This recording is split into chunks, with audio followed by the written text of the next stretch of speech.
Hello, everybody. This is Nasira, and I am the energy architect.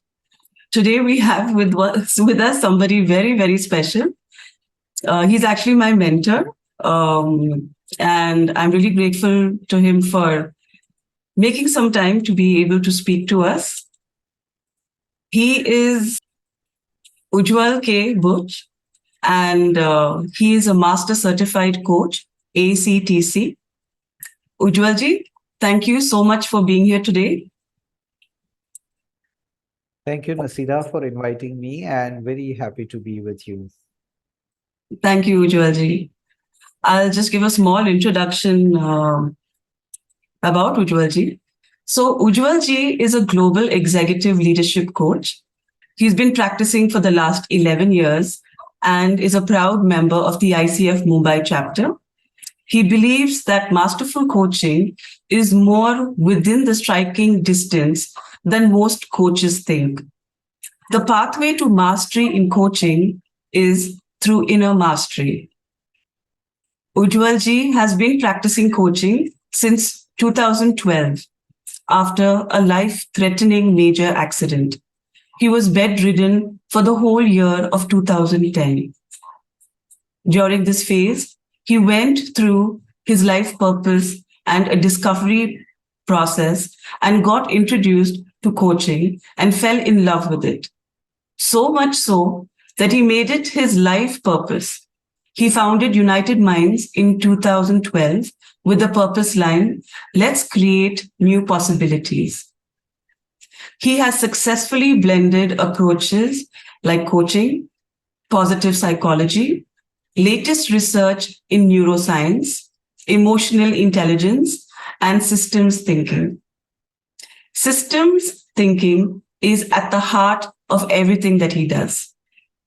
Apart from coaching senior leaders, teams, and organizations, Ujjwalji has experimented coaching in different setups like transfer of power in family-owned enterprises as well as large corporations, coaching at grassroots levels of socioeconomic strata, and coaching for facilitating change in social systems. Those who know him well always look forward to his jokes. He has a book hidden somewhere. However, we still love him for adding some laughter in every moment that he spends with us. He is a systems thinker, change enabler, and a change enabler, truly. Ujjwalji, welcome. It's such an honor to have you here today with me. Thank you, Nasira. Humble with your introduction, and I will try and live up to your expectations as well as people who are listening it or watching it. Happy to serve them in the time that we have together. Thank you, Ujjwalji. Ujjwalji, there are, I think, some 1,327 master certified coaches all over the world, and you're one of them. And I know that my life changed completely the day I joined your class. I started with you for my foundation class in coaching, and I completely fell in love with the entire coaching process. And I've now made it my life mission to serve. One of the objectives of the Energy Architect podcast is, to talk about things that really kind of disable people from moving ahead in their lives. Often, life happens to us and we're not sure how to steer away from it, or we keep waiting for a window to open up. Sometimes we see the window, sometimes we don't. Many people believe that that's the end of it, and they're not sure how to steer forward from there. And the whole objective of Energy Architect is to make people aware that there are tools out there, through coaching and healing and meeting mentors such as you, master coaches such as you, to show us some light and remove these mind blocks. So getting unstuck is really a choice. Whatever may have happened to us happened, but what we decide to do in that situation from that point on is really our responsibility. Yeah, sure, absolutely. Thank you for putting that up, Nasira. Yes, totally agree with you. Ujjavalji, you've come a very long way. You started your coaching journey in 2012. And what was it that experience that made you decide that this is what I'm going to do? Yeah, Nasira, when I was completely bedridden and it took me 10 months to start walking once again. And during that time, I was always thinking that what is my life purpose? What is my life mission? And I found that my life purpose is to be an enabler for people. If my little contribution, if people can get unstuck and just move in the direction while utilizing their potential to the dream of their career, dream of their life. So whatever they are able to do, can I be a little contributor there? So over there, I found that knowing could be a challenge at times. So become aware about what do I need to do. And another is actually doing it. So I found that a greater challenge is in doing, not knowing. Knowing could be available, the kind of information edge that we are in. We get a lot of information, but actually doing is a challenge. So I came into coaching to help people bridge the knowing doing gap. So that was my key driver. So in that sense, you are an enabler. Mm-hmm. In the positive way. Yes, absolutely. Yeah. And that's where my fulfillment comes. That if I see that, okay, after a coaching conversation, somebody decided to take charge of their life and just convert their potential into performance of any kind. And that is something where I feel that, wow, I'm feeling that sense of fulfillment. Ujjavalji, as a healer, okay, there is something that we deal with regularly, and one of the most common issues that we have is dealing with grief. Mm-hmm. Yeah. And grief, as we understand it, is in the regular sense of grieving, losing a loved one, or is there any other kind of grief, or could you speak about that a little bit more? And we understand it as when we've lost somebody, and healing the people, the family, or the friends, a loved one after the loss of a loved one. How do you see it from the coaching perspective? And is there more to it than we can really see? That's a good question, Nasira. That grief is usually it's a feeling associated with sense of permanent loss, some loss that has already incurred to us. Yeah. Yeah, loss of a limb, loss of a job, loss of loved one. Okay, so it is dealing with sense of permanent loss, which has already happened, which is grieving in the hindsight. But one of the things that I have seen as coaches, which is largely unnoticed. There is no major discussion on it. You will not find that very, prominently available on the internet also, is this sense of anticipatory grief. Okay. Sense of anticipatory grief is when I am grieving forward or grieving in advance. So although I haven't lost anything, but I am assuming and believing that I lose something or someone permanently. So this is not a very popular word, anticipatory grief, but it is available with everybody, and majority of people feel it, but they don't know that they are feeling it. So as a coach, when I sense that, I usually try and unearth that whole thing, whole feeling. And then once some unknown becomes known, then you can do something about it. And as far as emotions are concerned, if you're able to label it properly, then you can have a remedial measure also properly.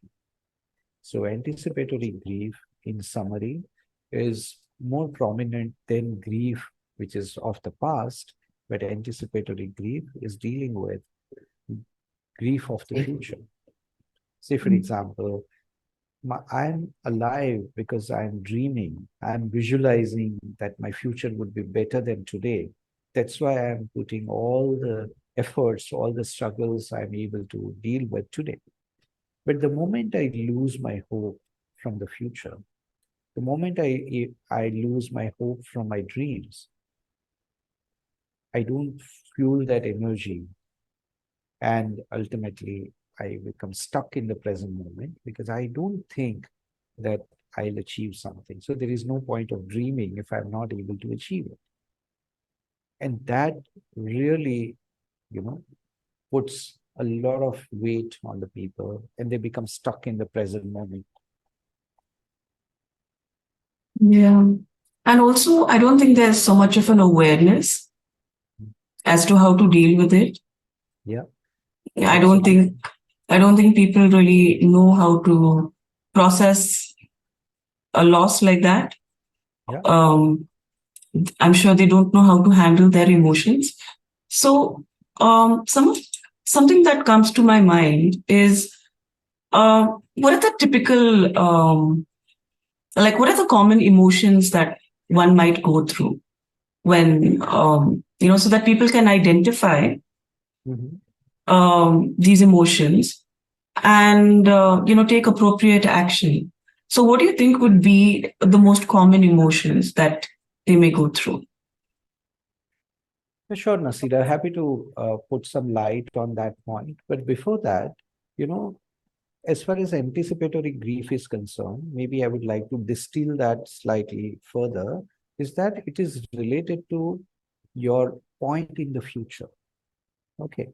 So one of the principles of appreciative inquiry suggests that human systems move in the direction of the image of the future they hold in their mind. And haziness or clarity of that image will have a direct implication on my present moment, the action that I take, and its speed and its accuracy. But suppose I have an image of the future, but I don't see it hazily. I don't see it clearly. I just see that there is nothing in the future that I look forward to, because I'm not going to get it anyways. Somebody is appearing for exam. Their entire preparation will be dependent on their hope for the future, that I will pass. But just imagine a scenario that I assume that I'm not going to pass. So what is the point of trying? So one is, it starts with fear of the future, fear of success, or fear of failure. And why I'm using the word fear of success? Because I also have found some people who feel that, okay, it will be too overwhelming if I succeed to this extent. So I don't want to succeed with this extent. I'm okay with limited success. That also is something which they... So it is slightly complicated than it seems, but just to make it easier, it is directly dealing with, my fear. Then I become anxious. And when I become anxious, I may put in hard effort, because anxiety is an emotion which will put you on a, I would say that you will speed up, you will hasten up, you will become anxious, then let me go with more speed. If otherwise I will miss. But here, I feel anxious about what if I miss? And then in any case, if I'm going to miss, what is the point of trying? I actually, there's a story that resonates with me when you're telling me about this.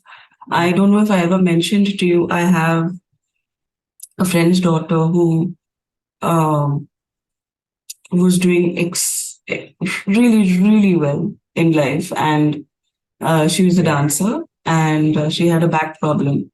And it came to a point where she couldn't even walk anymore. And then forget dancing, she couldn't even walk. I I think she had given up on the fact that life is ever going to go back to normal. Exactly.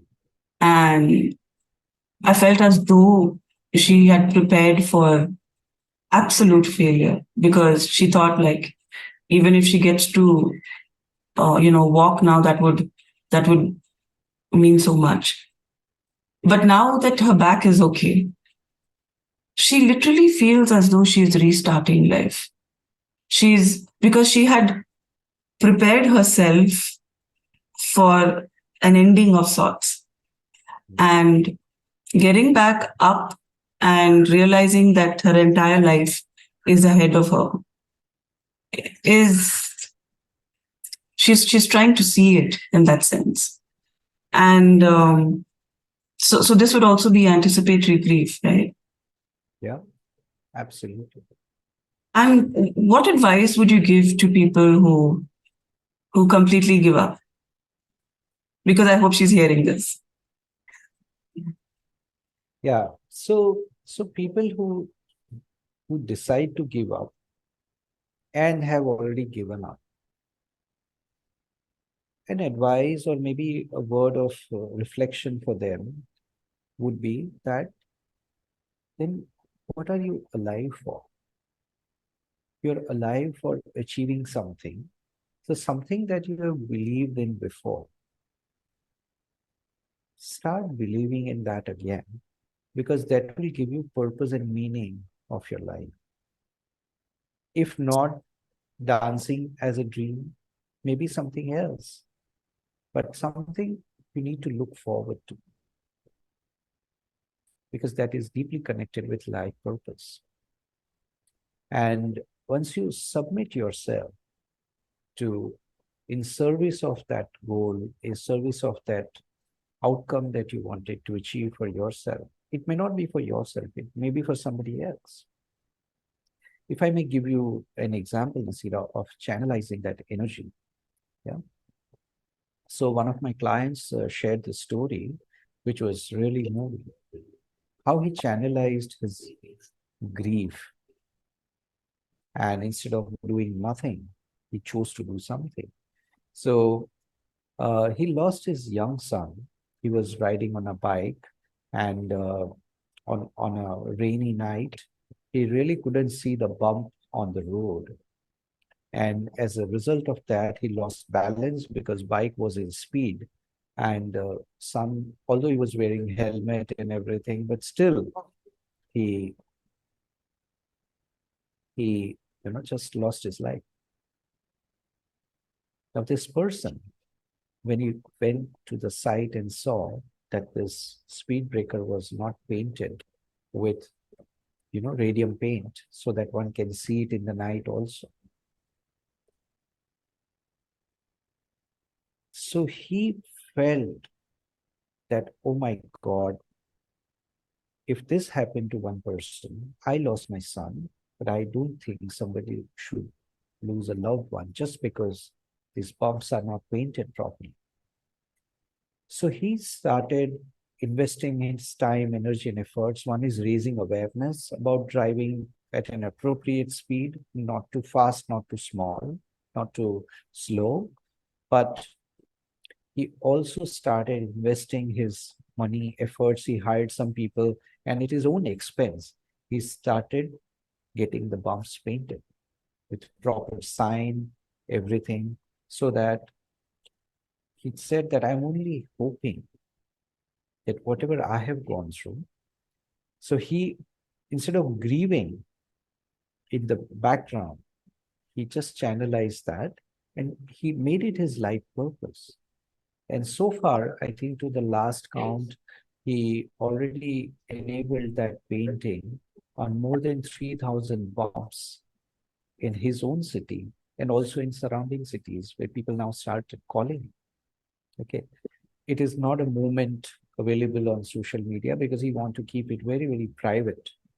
But that is happening. So maybe next time when you see a bump newly painted, you might like to thank that, old man who decided to remain anonymous, but he channelized his grief into the meaning and purpose of his life. Wow, that's really quite inspiring. So, thank you. And since we're talking about channelizing this energy, energy can neither be destroyed nor created, and it can only be transmuted. Yes. And so you can decide which way you want to go. Yes. And as you said in the beginning, Nasira, it's really a choice. So anticipatory grief is really a choice.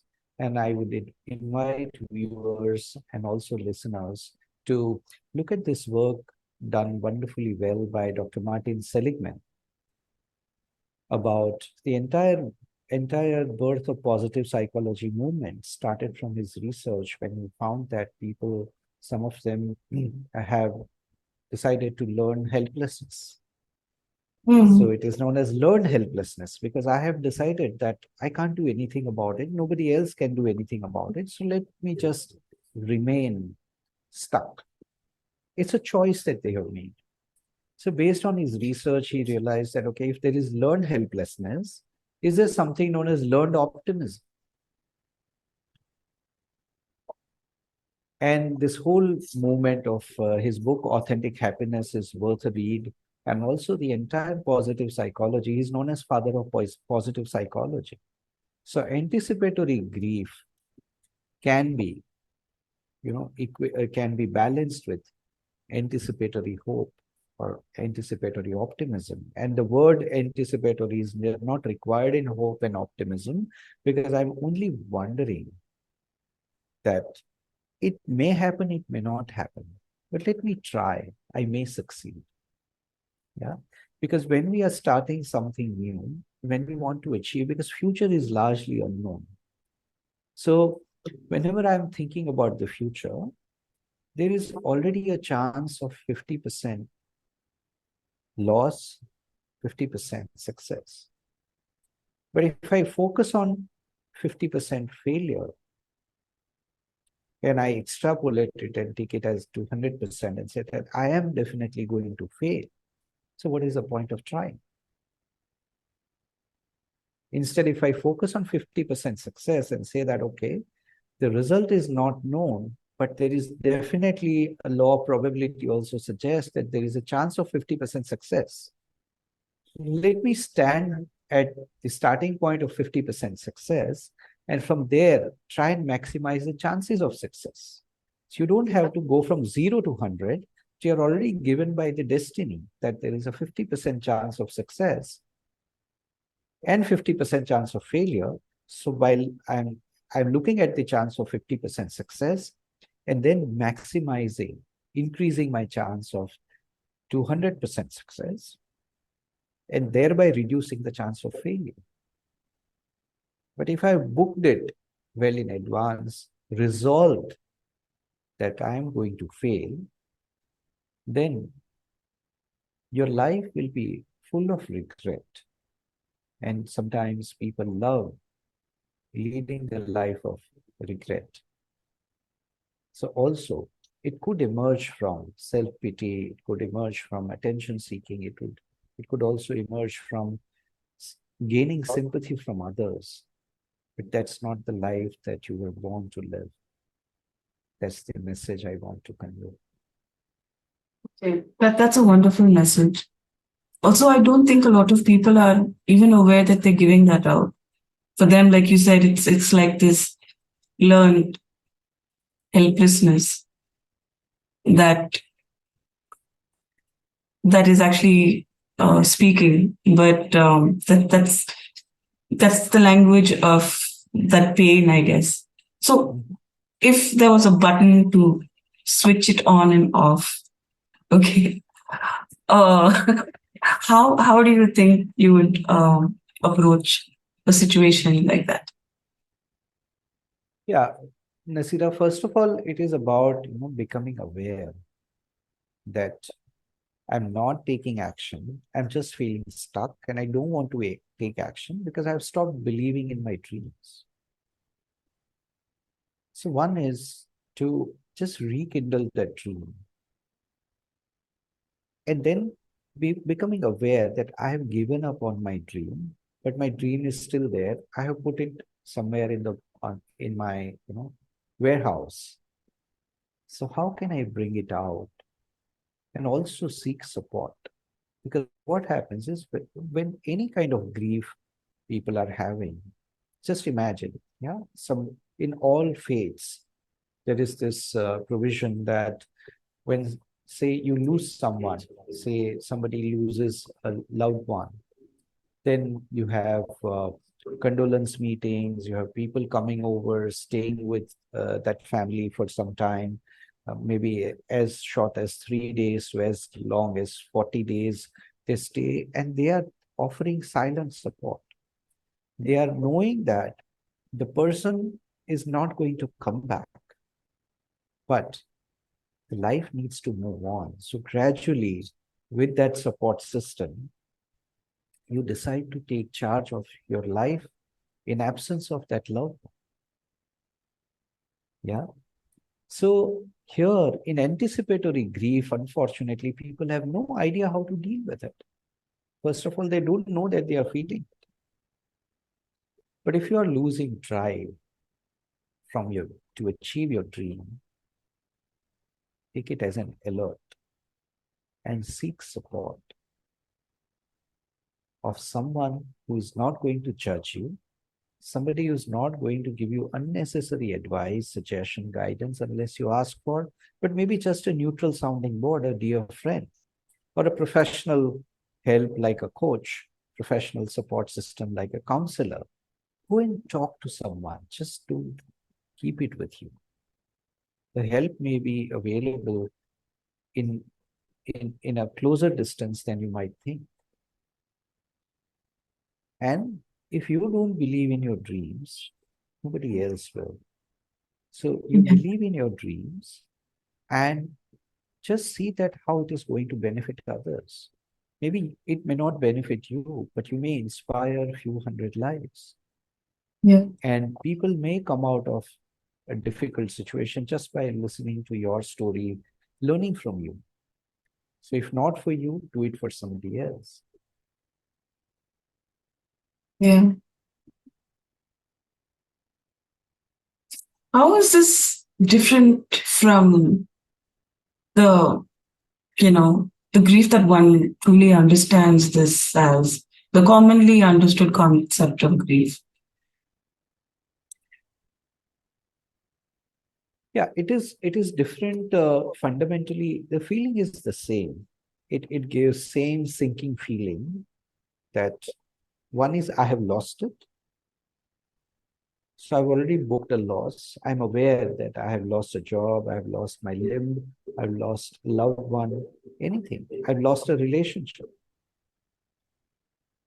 And anticipatory grief deals with it in the future. I am going to lose a job. I'm going to not get a job. I'm going to lose a loved one. I'm going to lose a relationship. So if I'm going to lose, what is the point in trying to even save it?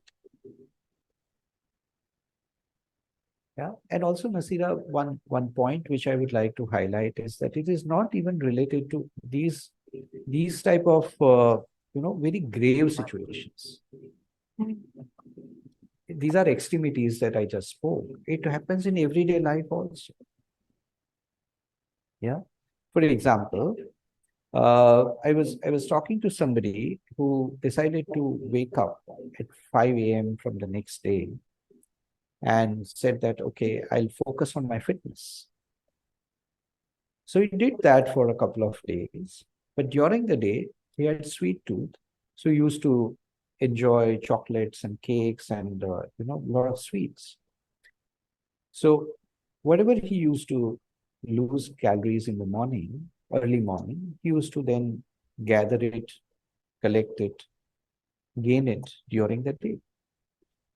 So somebody told us, what is the point of you, waking up and doing this workout at 5 a.m. on a daily basis, where you are going to just, sabotage it by consuming sweets.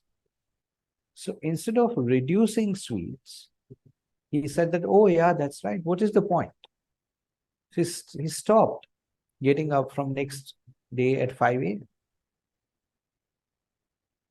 Yeah, but didn't reduce his sweets. What is the point? Because in any case, I'm not going to get over this vicious circle.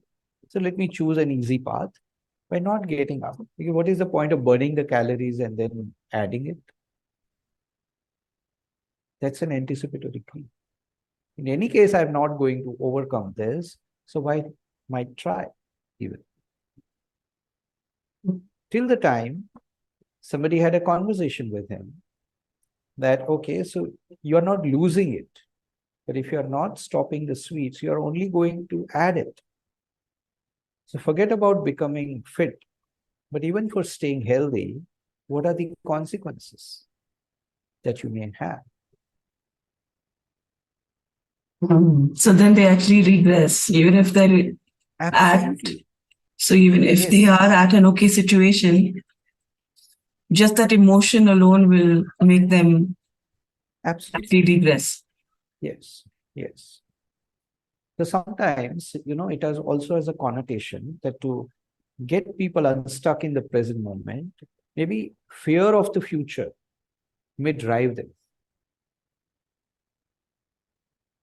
Yeah, that if you're not going to focus on your fitness, that's fine. But if you continue to have sweets during the day, so you have remained in the vicious cycle and got out of virtuous cycle of at least you were trying every day to reduce some calories.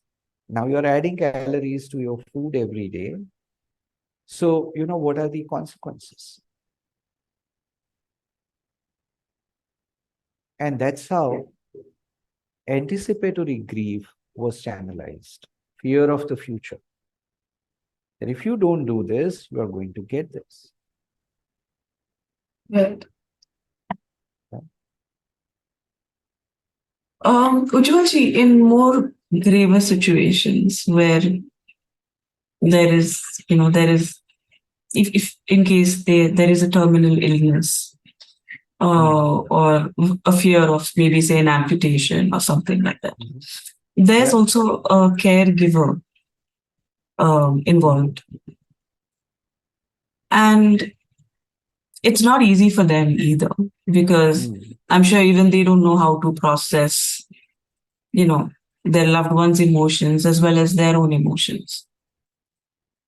So what advice would you give them, or how would you see that from a coaching perspective? What can they get from this? Yes, Nasira, the role of a caregiver is hugely acknowledged, or to be acknowledged as well, because they are the ones who suffer, even though they are not having that kind of illness or disease, but they they suffer along with the patient. Yeah, if I'm putting the medical context in this situation. So in that case, they may extrapolate. A doctor may tell them, suppose with one of our neighbors who was suffering from cancer, the moment doctor said the person may live for next 6 months or 1 or 2 months more.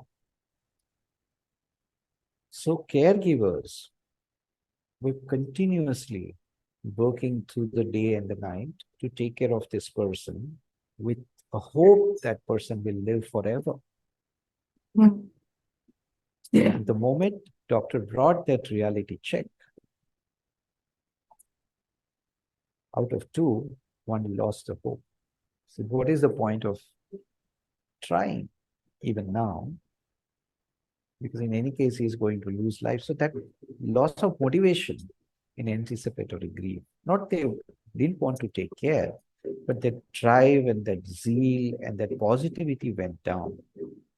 Whereas another caregiver, same family, 2 caregivers, another caregiver says that, oh, if this person is there only with us for 6 months, might as well, rather than, waiting for death during the life, let us focus on life, remain before the death.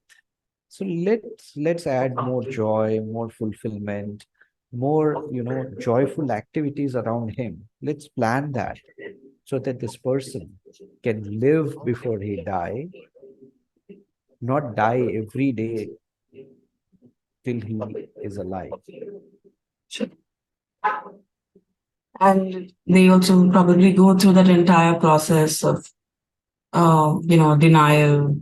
And then I think there is anger, and then there is bargaining. Yes. And then finally acceptance, that point when they reach acceptance. I think acceptance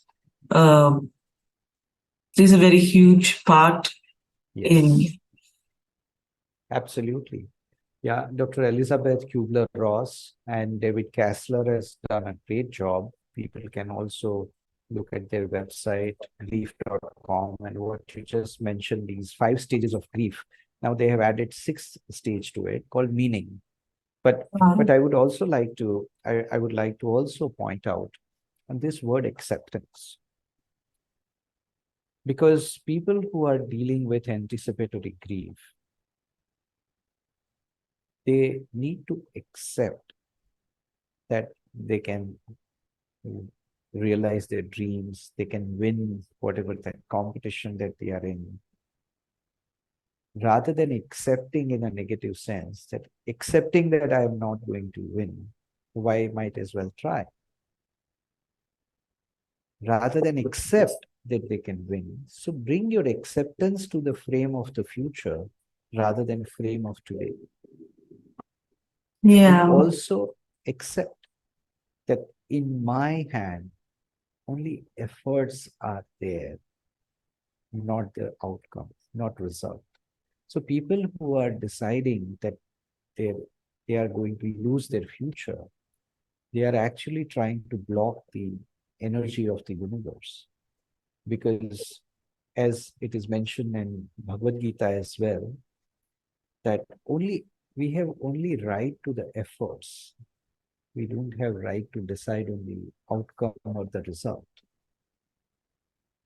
So the moment you kind of liberate yourself from concluding the victory or defeat, rather than say that, let me just give my best shot, and whatever is the outcome, I'll accept it as a box of chocolate or gift from the universe. That will keep them going. It's actually very beautiful, Ujjaval ji, because I think you completely changed the narrative there. You beautifully put that in a completely new perspective. taking inspired action and to see a dreaded situation in positive light. I'm sure it is difficult to see it in that sense, whether it is a terminal illness or a situation that you're heading towards, a job, a career, or like you said, um, the child moving away from the house, the separation. Just taking that inspired action, if you change that narrative, Yeah. could probably also could change the outcome. Yes, absolutely. Absolutely. Yeah. Yeah. Also, Nasira, I would like to give this credit to this coach. Uh, I can't name her, but when she was suffering from cancer, so when I met her, she was quite alive, very, very, I mean, radiantly alive, if I may put that adjective. She was amazing, full of life. So when I asked her that, oh my God, looking at you, nobody can believe that you have fourth stage of cancer. What makes you keep going? She said that, Ujjwal, I have come to a conclusion that cancer has happened to my body, not me. And the moment that awareness grew inside me, I don't feel pain anymore.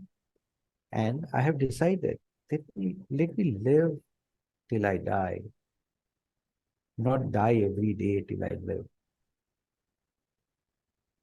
So I know that my days are numbered, but you know what? I just renewed my driving license for next 10 years. Why would I believe that I'm not going to be there for next 10 years? I may be, I may not be. But at this moment, I want to enjoy driving. That's beautiful. And when two people are involved in a situation where they are like constantly facing each other, like the caregiver and the person who is experiencing this anticipatory grief, I would say maybe both of them are feeling it. Their energies really rub off on each other. They Yeah. really influence each other. Yes. Yes. Absolutely. Absolutely. Yeah. Because if So, one is not positive, even if the other one wants to be positive, yes. it'll be a struggle for them already. Yes. Absolutely. Absolutely.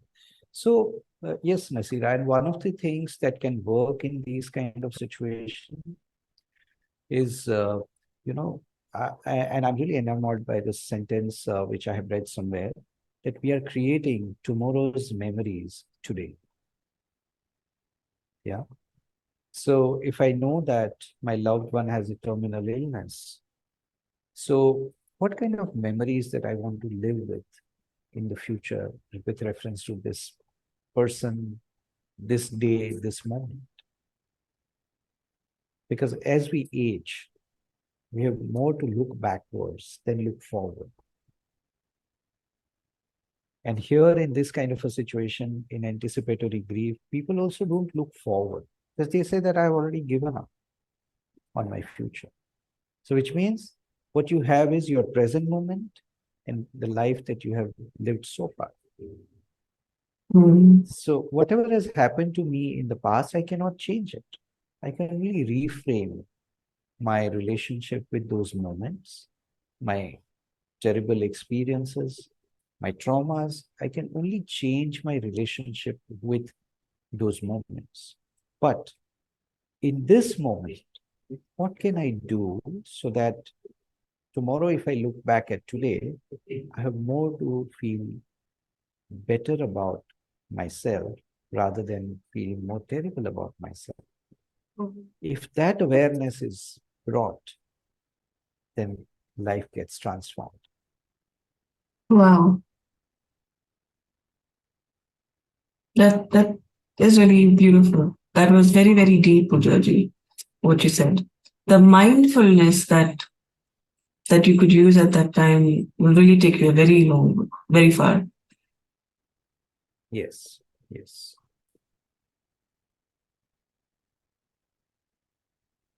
Ujjavalji, do you think there are steps for individuals to prioritize self-care during this challenging time?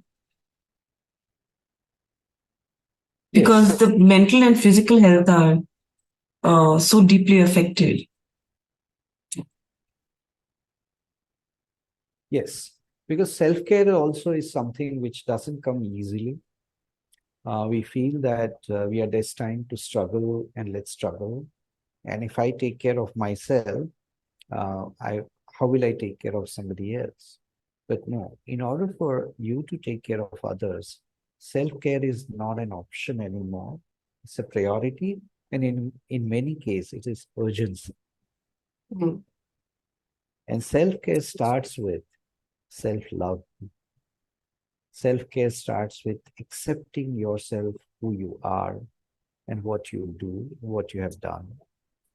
And also, one of the things, Nasira, you are in healing space, I would like to highlight this, that also forgiveness is one of the important steps in self-care. Because mostly we judge ourselves more critically than others. So if I accept myself as I am, but I accept some part of me which I don't like, so I don't accept that. So I create that duality. So instead, if I forgive myself, then I can forgive others. If I can take care of myself, I need to accept and forgive. But definitely not forgive just blindly. Learn the lessons and then forgive. Yeah, you have to be at peace with it. Yeah, absolutely. And there is no choice. Otherwise, you keep ruminating, you keep grieving, you keep punishing yourself. But instead, if you just go about learning the lesson from it, accept that was a mistake, but that was a learning experience. What are my lessons? What are my insights? What do I not want to repeat in the future? And then forgive. Because that's a bunch of garbage that you have been touching, smelling, tasting, living with it, and not liking it as well. Yeah. So give it away. But learn your lessons from it. Yeah. Forgiveness is a very, very important part of healing because Yeah. if you do not truly forgive, then you keep on creating the same patterns until you finally learn. But then till you learn, you will just continue Yes. repeating it. Exactly. Yes. Yes. Absolutely. Yeah. Ujjwalji, do you feel that there are cultural or societal influences that shape how anticipatory grief is experienced and expressed? And how do you think we can navigate these factors in a more supportive manner? Yes, it has big time influence, Nasira, on us more than that we think, even almost at a subconscious level. And that we don't know. We are aware about the app, but we are not aware about the operating system. Hmm. Maybe my app is updated, but still it is not functioning optimally because my operating system is not yet updated.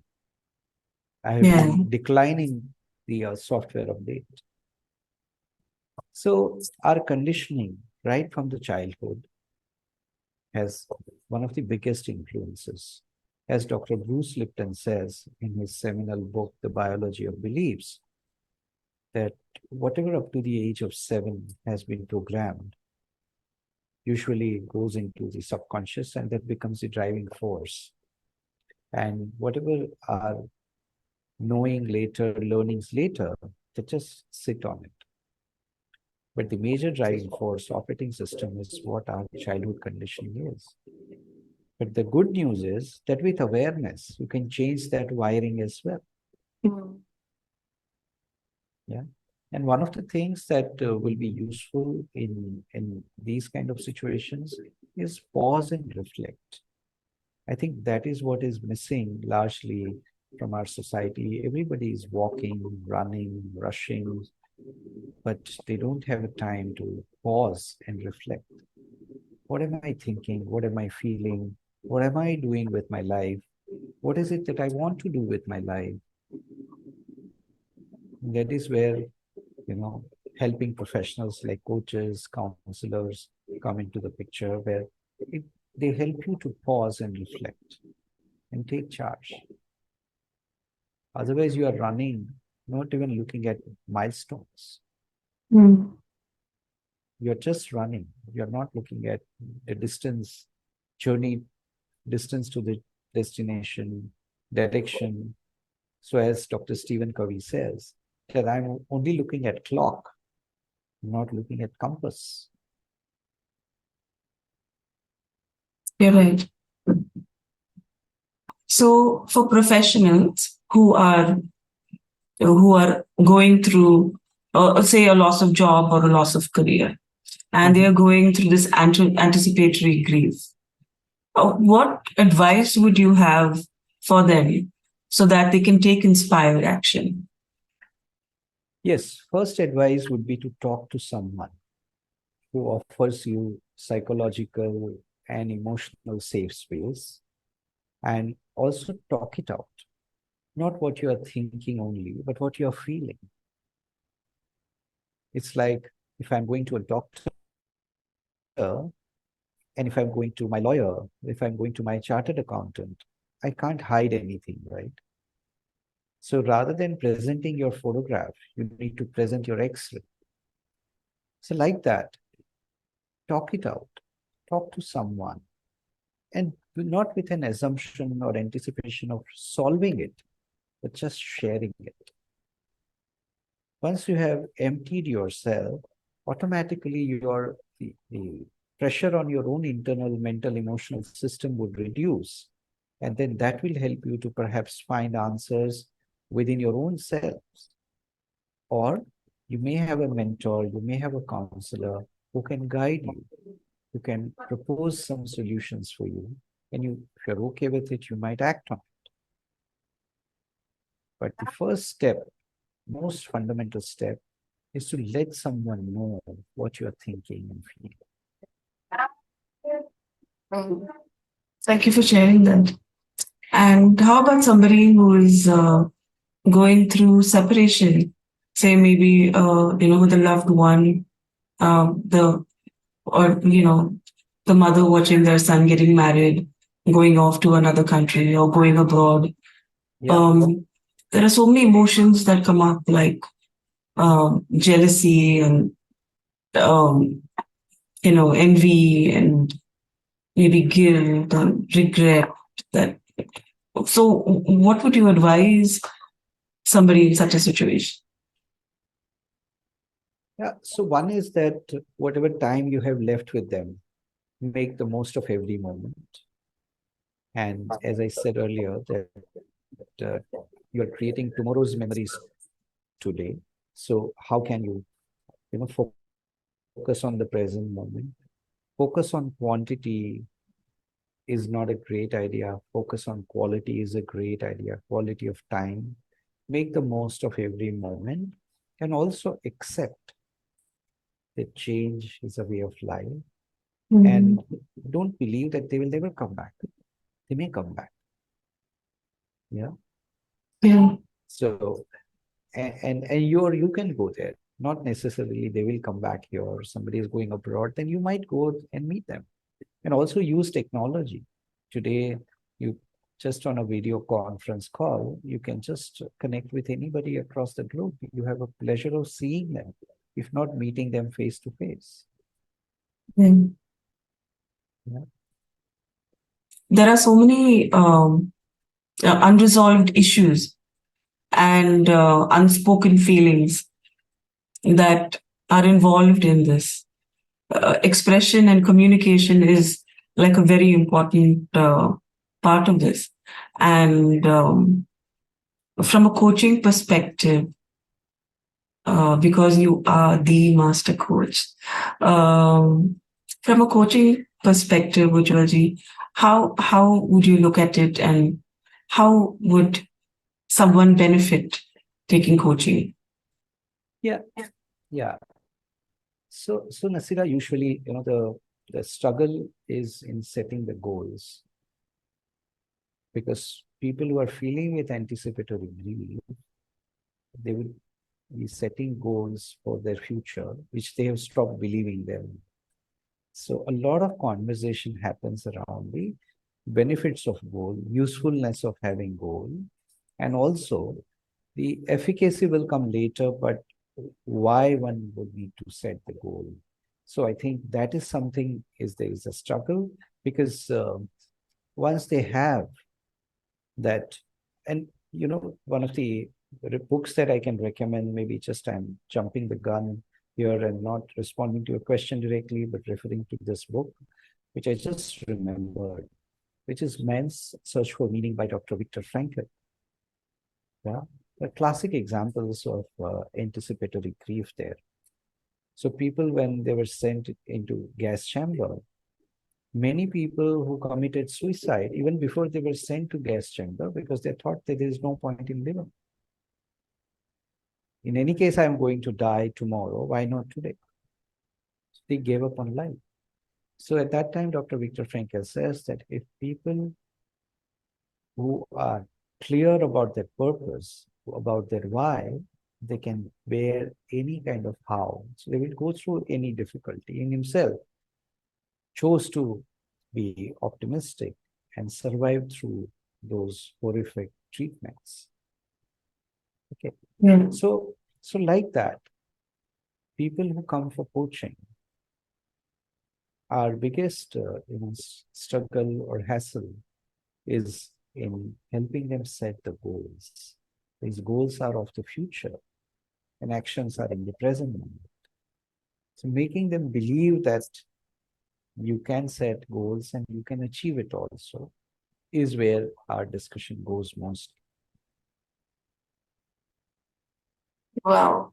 So seriously, if you are clear about your why, you will eventually figure out how. Yes. That is, I think, something that everybody needs to kind of wake up to and ask themselves that question at least, at least once. Why? I think maybe that could be that switch. Yes. Yeah. Ujjalji, thank you. Thank you so much for this beautiful conversation that you've had with us. One very important question I have for you. Yeah. I know you have a book somewhere with jokes. Where is that book? Yeah, I think I'll have to find that, and and if I am having anticipatory grief, I would believe that, oh, there is no book, no point in finding that. But I will try and remain optimistic and see that there may be a book. So I will share that with you. And yeah. So Okay. yeah. For people who don't know what this joke is about, it's just that Ujjwal ji has the best jokes in his pocket. We don't know how he pulls them out, but he has an appropriate joke for every situation. Just when he's very, very serious, suddenly one joke will come out and everybody will be in splits. So that's what we love about you, your wisdom and how you balance it with this very humble, generous side of you. Because I have met many people. But when I see you, I see this wealth of wisdom, and you have been so generous every single time. And it's not just with a few people, it is with everybody. And anybody who comes in contact with you, they never leave without taking something with them. And I'm sure I'm speaking on behalf of a lot of us who have interacted with you. And Thank you, Nasira. so grateful and really blessed to have you as a mentor. And I'm not saying that just because I am your student. I'm not your student now, but you will continue to remain my mentor. Thank you, Nasira. I truly believe that it's the same soul, same representative of supreme consciousness is there in all of us, and I'm just happy to serve. And thank you for giving me this opportunity to interact with you. Thank you for always touching everybody's lives with so much of positivity and wisdom and knowledge. For people who don't know Ujjaval ji, when you come in contact with him, you will want to continuously keep speaking to him, because he gives these nuggets of wisdom that can really change your entire life, your entire perspective. And yeah, he has that power. So very, very grateful to you, Ujjwal ji. Sure, most welcome. Thank you, Ujjwal ji, for being here today. Thank you. Atma Namaste. Thank you, Nasira. Thank you, everybody, for watching us. I'll see you soon again with another episode of the Energy Architect podcast. Thank you. Atma Namaste.